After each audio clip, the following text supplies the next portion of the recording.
There are plenty of ways to turn people off. In fact, most of them don't require much effort. All it takes is one look at your social media activity or a casual in-person introduction to make someone realize they just don't want to spend time with you. We've rounded up some of the most common social turn-offs online and in person, as well as how to avoid them. Watch this video to the end and see which ones you've been guilty of. Hi and welcome back to the Social Psychology Masters YouTube channel. If you are new here, click the subscribe button for more practical and social psychology videos like this.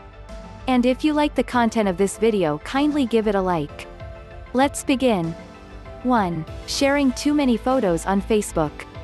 You might be eager to share snapshots of your honeymoon, cousin's graduation, and dog dressed in a Halloween costume, all within a 24-hour period. But research has found that posting too many photos on Facebook can hurt your real-life relationships. This is because people, other than very close friends and relatives, don't seem to relate well to those who constantly share photos of themselves, lead study author David Houghton, PhD, said in a release. Specifically, friends don't like it when you've got too many photos of family, and relatives don't like it when you've got too many photos of friends.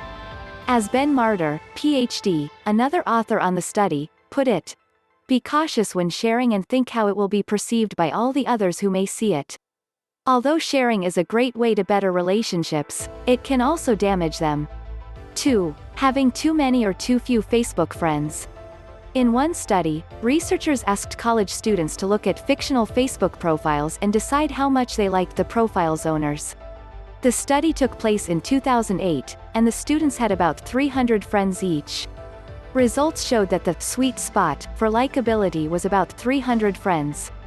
Likability ratings were lowest when a profile owner had only about 100 friends, and almost as low when they had more than 300 friends. As for why 300 plus friends could be a turn-off, the study authors write, individuals with too many friends may appear to be focusing too much on Facebook, friending out of desperation rather than popularity.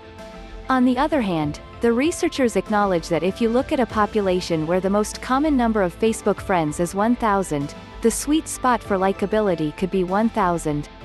Keep in mind, though, that one survey found that the average number of Facebook friends among adult users was 338 in 2014.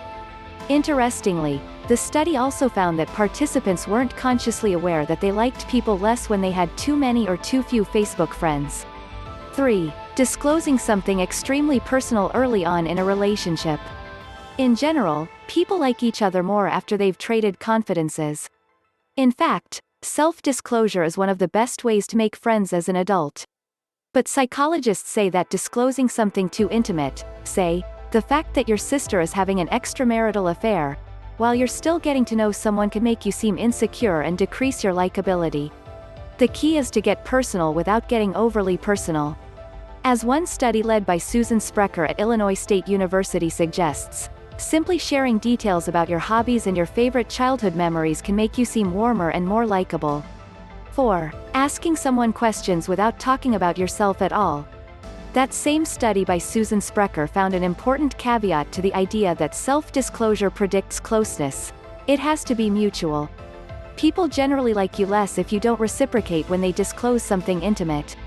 In the study, unacquainted participants either engaged in back-and-forth self-disclosure or took turns self-disclosing for 12 minutes each while the other listened. Results showed that participants in the back-and-forth group liked each other significantly more. As the authors write, although shy or socially anxious people may ask questions of the other to detract attention from themselves, our research shows that this is not a good strategy for relationship initiation. Both participants in an interaction need to disclose to generate mutual closeness and liking. 5. Posting a close-up profile photo. If your LinkedIn profile features an image of your face practically smushed up against the camera, you'd be wise to change it. Research suggests that faces photographed from just 45 centimeters, about 1.5 feet, away are considered less trustworthy, attractive, and competent than faces photographed from 135 centimeters, about 4.5 feet, away. 6. Hiding your emotions. Research suggests that letting your real feelings come through is a better strategy for getting people to like you than bottling it all up. In one study, researchers videotaped people watching the fake orgasm scene from the movie, When Harry Met Sally, and a sad scene from the movie, The Champ. In some cases, the actors were instructed to react naturally, in another they were instructed to suppress their emotions.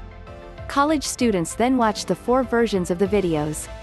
Researchers measured how much the students would be interested in befriending the people in the videos, as well as their assessments of the personalities of the people in the videos.